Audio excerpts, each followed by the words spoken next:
I'll never forget the day my best friend Rachel hesitated before telling me something important. We had been friends for over a decade, celebrated each other's wins, cried through heartbreaks, and even survived a cross-country road trip with a broken air conditioner. But in that moment, I saw something in her eyes I had never seen before. Doubt. She wasn't sure if she could trust me with what she had to say, and that realization, it stunk. Trust is something we assume is there until one moment reminds us just how fragile it really is. And here's the truth, trust isn't a sweeping declaration, it's built in the smallest moments. It's not just about big betrayals, it's about tiny everyday choices. Trust isn't a single trait, it's made up of 7 key elements that shape how we connect, lead, and live. First, boundaries. We can't trust people who don't respect our limits or whose limits constantly change, clear as kind. And setting boundaries isn't about pushing people away, it's about making relationships sustainable. I used to think trust was about how much we shared with someone, how deep the conversation went, how vulnerable we were willing to be. But what I've learned is that trust isn't just about openness, it's about clarity. When we don't set boundaries, we create relationships built on assumptions, resentment, and exhaustion. And that's where trust starts to crack. I once worked with a leader who was known for being always available. It didn't matter if it was late at night or during family time. If you needed her, she was there. At first, the team loved it. They felt supported, valued, but over time, something shifted. She started feeling burned out, overwhelmed, and frustrated that people weren't respecting her time. The team, on the other hand, started feeling uneasy. They never knew when she was truly available, and they didn't want to be the ones pushing her over the edge. That's the thing about unclear boundaries. They don't just drain the person who refuses to set them. They create an environment where no one knows what's okay and what's not. Clear boundaries are a gift. When we set them, we remove confusion and create trust. If I tell you I don't check emails after 7 p.m., but I'll get back to you first thing in the morning, you don't have to wonder if you're bothering me. If I say I can't commit to this project right now, but I'd love to help in a smaller way, you don't have to question whether I'm secretly resentful. We trust people who make their limits clear because we know where we stand with them. And we trust ourselves more when we honor our own boundaries instead of abandoning them to please others. The hardest part? Setting boundaries means we will disappoint people. But disappointment is manageable. Resentment is toxic. If we want trust in our relationships, we have to be honest about what we can give, what we need, and what's okay and not okay for us. Because when we set boundaries, we don't just protect ourselves, we protect the trust we're trying to build. Second, reliability. Trust isn't built on promises, it's built on follow-through. If someone says, I'll be there, but they show up inconsistently, trust erodes. It's the small, repeated actions that prove we can count on each other. We've all been there. Someone makes a big sweeping promise, and in that moment, we believe them. Maybe they say, you can count on me anytime, or I'll always have your back. And it feels good, but trust doesn't live in grand gestures. It lives in consistency. It's not about whether someone can be there when it's convenient. It's about whether they are there, even in the smallest ways, over and over again. I worked with a team where the leader was full of inspiration and ideas. He would say, I'm going to check in with you every week, or I'll make sure this gets taken care of. And yet, time after time, those commitments were left undone. At first, the team gave him the benefit of the doubt. They thought, he's just busy. But over time, a pattern formed. Deadlines were missed, meetings were rescheduled, and before long, it wasn't just frustration, it was distrust. They didn't believe he was unreliable because he was a bad person. They believed it because they had evidence. Reliability is about more than just showing up. It's about showing up consistently. It's knowing that if someone says they'll call, they actually do. It's knowing that if someone commits to a project, they follow through. And it's not just about other people, it's about us too. Are we keeping the commitments we make not just to others, but to ourselves? Because trust isn't just external, it's internal. If we repeatedly break promises to ourselves, I'll start taking better care of myself. I'll finally set that boundary. we start to erode our own self-trust. And if we can't rely on ourselves, how can we ask others to rely on us? No one is perfect. Life happens. We forget. We get overwhelmed. But reliability isn't about perfection. It's about owning our commitments. It's saying, I can't do that after all, but I want to make it right. It's communicating, adjusting, and making sure our actions match our words. Because when people know they can count on us, not just sometimes, but consistently, that's when real trust begins to grow. Third, accountability. No one gets it right all the time, but trust grows when we own our mistakes. The people we trust the most aren't perfect. They're the ones willing to say, I got that wrong, and I'll make it right. We've all been in a situation where someone hurts us. Maybe they forgot something important, let us down, or said the wrong thing. But what really determines whether we continue to trust them isn't the mistake itself, it's what happens next. Do they take responsibility or do they shift the blame? Do they own it or do they get defensive? The people we trust the most aren't the ones who never make mistakes. They're the ones who don't run from them. I once had a colleague who missed an important deadline on a joint project. It threw everything off schedule, and I was frustrated. But when I brought it up, instead of getting defensive, she said, "That's on me. I should have communicated better, and I didn't. I'm sorry, and I'll fix it." And just like that, the tension lifted. Not because the mistake didn't matter, but because she took responsibility for it. On the other hand, I've also had experiences where someone refuses to be accountable. They deflect, I was too busy, or it wasn't really my fault, or they minimize, it's not a big deal, you're overreacting. And here's what happens. Trust erodes, not because of the original mistake, but because we don't feel safe. If someone can't own what they've done, how can we believe they won't do it again? But accountability isn't just about taking responsibility when we mess up. It's also about holding others accountable with honesty and kindness. It's about saying, hey, that wasn't okay, without shaming or attacking. Because trust isn't about perfection, it's about truth. And truth means being able to acknowledge when something needs to change. Owning our mistakes is hard, it's uncomfortable, but it's also one of the fastest ways to build trust. When we admit we were wrong, we're telling people, I respect you enough to be honest. And when we hold others accountable with compassion, we're saying, I believe you're capable of better. Trust isn't built by pretending we never fall short. It's built by showing up, owning it, and making it right. Fourth, the vault. If we want deep trust, we have to know our stories are safe. Gossiping, sharing what's not ours to share, even under the disguise of concern, these things crack trust faster than anything else. I remember sitting in a coffee shop with a friend when she leaned in and said, I probably shouldn't tell you this, but... And in that moment, my heart sank a little. Because if she was telling me something private about someone else, what would stop her from doing the same with my stories? It wasn't that I didn't care about the person she was talking about. It was that I suddenly realized I couldn't fully trust her with my own vulnerabilities. Trust is built in small moments, and one of the biggest ones is knowing that what we share in confidence stays in confidence. The vault isn't just about keeping secrets, it's about respecting the boundaries of what is and isn't ours to share. It's about knowing that trust doesn't thrive where information is currency, where stories are traded like small talk, or where someone's personal struggles become entertainment.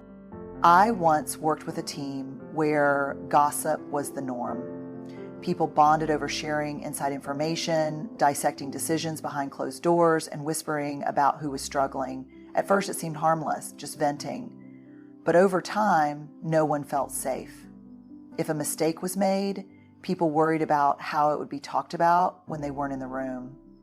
If someone shared a personal challenge, they wondered if it would come back to them in a way they never intended. And in that kind of environment, trust isn't just weakened, it disappears. Keeping the vault closed means resisting the urge to share what isn't ours, even when it makes us feel included, important, or in the know. It also means choosing carefully who we trust with our own stories. Just because someone is a good person doesn't mean they're good at keeping confidences. Trusting someone with our vulnerabilities should never be a test to see if they're trustworthy. It should be a choice based on how they've shown up over time. If we want to build trust in our relationships, in our teams, in our communities, we have to start with the vault. Because the moment we realize our stories aren't safe, everything else unravels. But when we know, really know, that what we share will be held with care, that's when trust deepens in a way that lasts. Fifth, integrity. Trust isn't just about what we say, it's about whether our actions align with our values. Do we choose what's right over what's easy? Do we do the hard, honest thing even when no one is watching? Trust grows when we show up with integrity day after day. I once had a conversation with a leader who told me, I want my team to trust me. And I asked, do your words and actions match? He paused. Most of the time, he said. But here's the thing, most of the time isn't enough. Trust isn't built in big sweeping moments of character. It's built in the quiet, everyday choices we make when no one's looking. A friend of mine worked in an organization where the leadership preached values like honesty, respect, and accountability. It was on their website, in their emails, even on the walls of their office. But when tough situations arose, when someone raised a concern or pointed out a problem, those same leaders avoided the hard conversations. They brushed things under the rug to keep the peace. And that's where the disconnect happened. The team didn't stop trusting them because they were bad people. They stopped trusting them because they saw the gap between what they said and what they actually did. Integrity isn't about never making mistakes. It's about being willing to hold ourselves to the standard we set for others. It's about telling the truth, even when it's uncomfortable. It's about not cutting corners just because no one will notice. And most of all, it's about consistency. Because people don't trust us based on one moment of courage. They trust us based on a pattern of choices that show them who we really are. One of the hardest parts of integrity is that it often requires us to disappoint people. To say no when yes would be easier. To hold boundaries when bending them would win approval. To be honest when silence would be more convenient. But when we choose integrity, even when it costs us something, we prove that our values aren't just words. They're who we are. Trust and integrity go hand in hand. We can't have one without the other. And in the end, people may not always agree with us. They may not always like what we say, but they will trust us if they know that we will always tell them the truth, stand by our values, and do what's right, even when it's hard. Sixth, non-judgment. Trust grows when we know we can be real with someone, when we can struggle, ask for help, or admit we don't have it all together without fear of being judged. I don't know about you, but I used to think trust was built by proving I had it all figured out. I thought people would trust me more if I was always competent, always in control, always the one others could rely on. But what I've learned is that trust doesn't come from perfection. It comes from knowing we can be imperfect with each other. I once spoke with a woman who told me she never asked for help, not even from her closest friends. When I asked why, she said, because I know they'll say, of course, anytime, but deep down, I'll wonder if they're secretly judging me for not handling it on my own.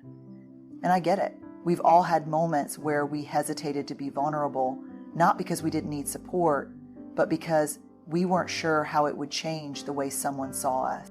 Trust thrives in relationships where we don't have to perform, where we can admit I'm overwhelmed or I made a mistake. And instead of being met with criticism or shame, we're met with understanding. But that kind of trust is a two-way street. If we want people to feel safe being real with us, we have to model it ourselves. Think about the last time someone confided in you about something difficult. Maybe they shared a personal struggle, a failure, or a moment of self-doubt. How did you respond? Did you jump in with advice? Did you compare their experience to your own? Or did you just sit with them in it? Listen, acknowledge, and let them know they weren't alone. Non-judgment doesn't mean we never hold each other accountable. It doesn't mean we never challenge or encourage growth. It means we do those things from a place of empathy, not superiority. It means we recognize that asking for help isn't weakness, it's courage. Trust is knowing that we won't be shamed for struggling, that we won't lose connection just because we're having a hard time. And when we create that kind of space for others, when we meet them where they are instead of where we think they should be, we build trust that can withstand even the toughest moments. Seventh, generosity. Trust is built when we choose to believe the best in each other, when we assume good intent instead of jumping to conclusions. Have you ever had someone misinterpret your words or actions in the worst possible way? Maybe you sent a short text because you were busy and suddenly a friend thought you were upset with them. Or you forgot to respond to an email and someone assumed you didn't care. It's frustrating, right? Because deep down, we all want to be seen through a generous lens. We want people to assume maybe they're just having a hard day instead of they don't value me. And yet, how often do we fail to extend that same generosity to others? A coworker misses a deadline and we assume they're lazy. A friend cancels plans and we think they don't care. A partner is distracted and we tell ourselves a whole story about how they're pulling away. The stories we create in our heads about what people's actions must mean can erode trust faster than the actions themselves. I once had a conversation with a leader who was struggling with resentment toward her team. She felt like they weren't putting in the same level of effort she was, that they didn't care as much. But when we unpacked it, we realized she was making assumptions based on limited information. She never asked them what was going on. She never considered that maybe they were overwhelmed, that maybe they needed support instead of judgment. And here's what happened. When she finally had those conversations, when she approached them with curiosity instead of criticism, she realized they did care. They just needed clarity, encouragement, and trust. Choosing generosity doesn't mean ignoring real issues or avoiding accountability.